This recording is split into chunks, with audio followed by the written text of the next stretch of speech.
দেশের চাবি কিন্তু একজন ভোটারের হাতে।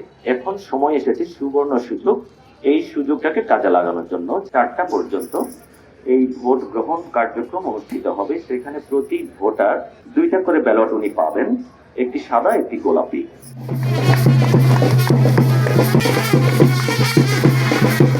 12ই ফেব্রুয়ারিতে জাতীয় নির্বাচনের পাশাপাশি থাকবে, এটি যেন জনগণের কাছে পৌঁছায়, জনগণের হৃদয়ঙ্গম হয় এবং প্রতিটি ভোটার যেন ভোট কেন্দ্রে গিয়ে শুধুমাত্র প্রার্থীকে হয়তো ভোট দিয়ে চলে আসলো, গণভোটের বিষয়টা হয়তো অনেক খেয়াল করলেন না, এটা যেন না হয়।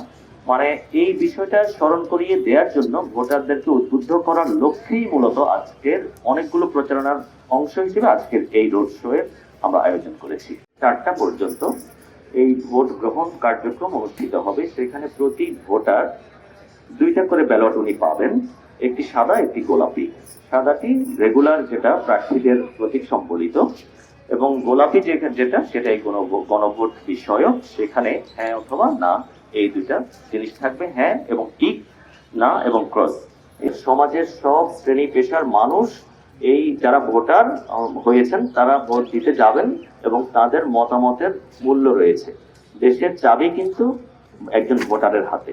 এখন সময় এসেছে সুবর্ণ সুযোগ, এই সুযোগটাকে কাজে লাগানোর জন্য যে বাংলাদেশটার ভবিষ্যৎ কেমন হবে সেটি নির্ধারণ করার ক্ষেত্রে যে প্রতিটি ভোটারের ভূমিকা রয়েছে, অবদান রয়েছে, এই ভূমিকাটুকু যেন আমরা জেনে বুঝে সুন্দর করে আমরা যেন এটা প্রয়োগ করি। আর আমরা বাজারগুলোতে লিফলেট দিব, নির্বাচন কমিশন থেকে লিফলেট এসেছে সেগুলো আমরা দিব।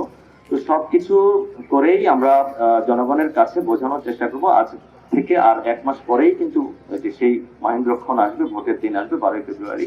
আপনারা সবাই এখানকার পটুয়াখালীর প্রতিটা ভোটার যেন সেদিন সুন্দর মতো উৎসব মুখর পরিবেশে ভীতিহীন ভাবে, চমৎকার ভাবে দলে দলে যেন ভোট কেন্দ্রে যান।